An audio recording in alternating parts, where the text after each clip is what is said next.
The Telltale Heart by Edgar Allan Poe. True. Nervous. Very, very dreadfully nervous. I had been, and am. But why will you say that I am mad? The disease had sharpened my senses, not destroyed, not dulled them. Above all was a sense of hearing acute. I heard all things in the heaven and in the earth. I heard many things in hell. How, then, am I mad? Hearken, and observe how healthily, how calmly I can tell you the whole story. It is impossible to say how first the idea entered my brain, but once conceived, it haunted me day and night. Object there was none, passion there was none. I loved the old man. He had never wronged me. He had never given me insult. For his gold I had no desire. I think it was his eye. Yes, it was this. He had the eye of a vulture, a pale blue eye with a film over it. Whenever it fell upon me, my blood ran cold, and by so degrees, very gradually, I made up my mind to take the life of the old man, and thus rid myself of the eye forever. Now, this is the point. You fancy me mad. Madmen know nothing. But you should have seen me. You should have seen how wisely I proceeded, with what caution, with what foresight, with what dissimulation I went to work. I was never kinder to the old man than during the week before I killed him. And every night, about midnight, I turned the latch of his door and opened it, oh so gently. And then, when I had made an opening sufficient for my head, I put in a dark lantern, all closed, so that no light shone out. And then I thrust my head in. Oh, you would have laughed to see how cunningly I thrust it in. I moved it slowly, very slowly, so that I might not disturb the old man's sleep. It took me an hour to place my whole head within the opening, so far that I could see him lay upon his bed. What a madman I've been so wise as this. And then, when my head was well in the room, I undid the lantern cautiously. Oh, so cautiously, for the hinges creaked. I undid it just so much that a single thin ray fell upon the vulture eye. And this I did for 7 long nights, every night just at midnight. But I found the eye always closed, and so it was impossible to do the work. For it was not the old man who vexed me, but his evil eye. And every morning, when the day broke, I went boldly into the chamber and spoke courageously to him, calling him by name in a hearty tone, and inquiring how he has passed the night. So you see, he would have been very profound old man indeed to suspect that every night, just at 12, I looked in upon him while he slept. Upon the 8th night, I was more than usually cautious in opening the door. A watch's minute hand moves more quickly than did mine. Never before that night had I felt the extent of my own powers, of my sagacity. I could scarcely contain my feelings of triumph. To think that there I was, opening the door little by little, and he'd not even dream of my secret deeds or thoughts. I fairly chuckled at the idea, and perhaps he heard me, for he moved on the bed suddenly, as if startled. Now, you may think that I drew back, but no. His room was as black as pitch with the thick darkness, for the shutters were close-fastened through fear of robbers, and so I knew that he could not see the opening of the door, and I kept pushing it, steadily. I had my head in and was about to open the lantern when my thumb slipped upon the tin fastening, and the old man sprang up in bed, crying out, "Who's there?" I kept quite still and said nothing. For a whole hour I did not move a muscle, and in the meantime I did not hear him lie down. He was still sitting up in the bed listening, just as I have done, night after night, hearkening to the death watches in the wall. Presently I heard a slight groan, and I felt it was the groan of a mortal terror. It was not a groan of pain or of grief. Oh, no. It was the low, stifled sound that arises from the bottom of the soul when overcharged with awe. I knew the sound well. Many a night, just at midnight when all the world slept, it has welled up from my own bosom, deepening with its dreadful echo the terrors that distracted me. I say I knew it well. I knew what the old man felt, and pitied him, although I chuckled at heart. I knew that he had been lying awake ever since the slight noise. When he had turned in bed, his fears had been ever since growing upon him. He had been trying to fancy them causeless, but could not. He had been saying to himself, "Oh, 'tis nothing but the wind in the chimney. It is only a mouse crossing the floor. Or perhaps it is merely a cricket which has made a single chirp." Yes, he had been trying to comfort himself with these superstitions, but he had found them all in vain. All in vain. Because death, in approaching him, had stalked with his black shadow before him and enveloped the victim, and it was the mournful influence of the unperceived shadow that caused him to feel, although he neither saw nor heard, to feel the presence of my head within the room. When I had waited a long time, very patiently, without hearing him lie down, I resolved to open a very, very little crevice in the lantern. So I opened it. You cannot imagine how stealthily,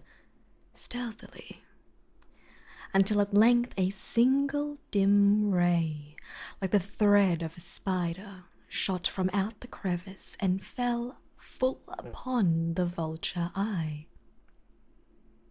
It was open, wide open, and I grew furious as I gazed upon it.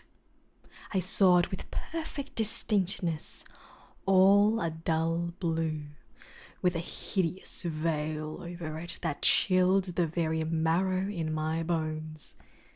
But I could see nothing else of the old man's face or person, for I directed the ray as if by instinct precisely upon the damned spot. And have I not told you that what you mistake for madness is but over-acuteness of the senses? Now, I say there came to my ears a low, dull, quick sound, such as a watch makes when enveloped in cotton. I knew that sound well too. It was the beating of the old man's heart. It increased my fury, as the beating of a drum stimulates the soldier into courage. But even yet, I refrained and kept still. I scarcely breathed. I held the lantern motionless. I tried how steadily I could maintain the ray upon the eye. Meantime, the hellish tattoo of the heart increased. It grew quicker and louder every instant. The old man's terror must have been extreme. It grew louder, I say louder, every moment. Do you mark me well? I have told you that I am nervous. So I am. And now, at the dead hour of the night, amid the dreadful silence of that old house, so strange a noise as this excited me to uncontrollable terror. Yet, for some minutes longer I refrained and stood still. But the beating grew louder, louder. I thought my heart must burst. The old man's hour had come. With a loud yell, I threw open the lantern and leaped into the room. He shrieked once only. In an instant, I dragged him to the floor and pulled the heavy bed over him. I then smiled gaily to find the deed so far done. But for many minutes the heart beat on with a muffled sound. This, however, did not vex me. It would not be heard through the wall. At length it ceased. The old man was dead.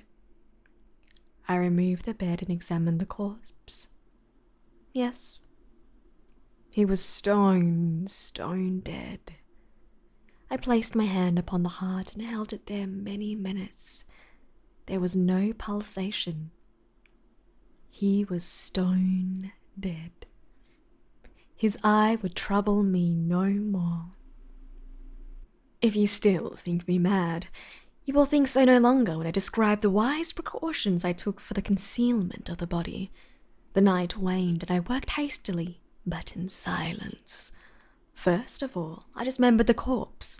I cut off the head and the arms and the legs. I then took up 3 planks from the flooring of the chamber and deposited all between the scantlings.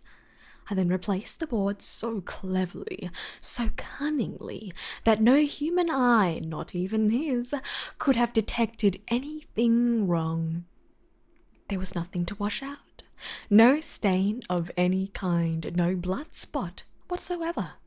I had been too wary for that. A tub had caught all. When I had made an end of these labours, it was 4 o'clock. Still dark as midnight. As the bell sounded the hour, there came a knocking at the street door. I went down to open it with a light heart, for what had I now to fear? There entered 3 men, who introduced themselves with pure suavity as officers of the police. A shriek had been heard by a neighbour during the night. Suspicion of foul play had been aroused. Information had been lodged at the police office, and they, the officers, had been deputed to search the premises. I smiled, for what had I to fear? I bade the gentleman welcome. The shriek, I said, was my own in a dream. The old man I mentioned was absent in the country. I took my visitors all over the house. I bade them search well. I led them, at length, to his chamber. I showed them his treasures, secure, undisturbed. In the enthusiasm of my confidence, I brought chairs into the room and desired them to sit and rest from their fatigues, while I myself, in the wild audacity of my perfect triumph, placed my own seat upon the very spot beneath which reposed the corpse of my victim. The officers were satisfied. My manner had convinced them. I was singularly at ease. They sat, and while I answered cheerily, they chatted of familiar things. But ere gone, I felt myself getting pale, and wished them gone. My head ached, and I fancied a ring in my ears, but still they sat and still chatted. The ringing became more distinct. It continued and became more distinct. I talked more freely to get rid of the feeling, but it continued with gained definitiveness, until at length I found that the noise was not within my ears. No doubt, I now grew very pale, but I talked more fluently and with a heightened voice, yet the sound increased. And what could I do? It was a low, dull, quick sound, much like a sound as a watch makes when enveloped in cotton. I gasped for breath, and yet the officers heard it not. I talked more quickly, more vehemently, but the noise steadily increased. I arose and argued about trifles in a high key with violent gesticulations. but the noise steadily increased. Why would they not be gone? I paced the floor to and fro with heavy strides, as if excited to fury by the observations of the men. But the noise steadily increased. Oh God, what could I do? I foamed, I raved, I swore. I swung the chair upon which I had been sitting and grated it upon the boards. The noise arose all over and continually increased. It grew louder, louder, louder, and still the men chatted pleasantly and smiled. Was it possible they heard not? Almighty God, no, no, they heard. They suspected. They knew. They were making a mockery of my horror. This I thought, and this I think. But anything was better than this agony. Anything was more tolerable than this derision. I could bear those hypocritical smiles no longer. I felt that I must scream or die. And now again, hark, louder, louder, louder, louder. Villains, I shrieked. Dissemble no more. I admit the deed. Tear up the planks here, here. It is the beating of his hideous heart.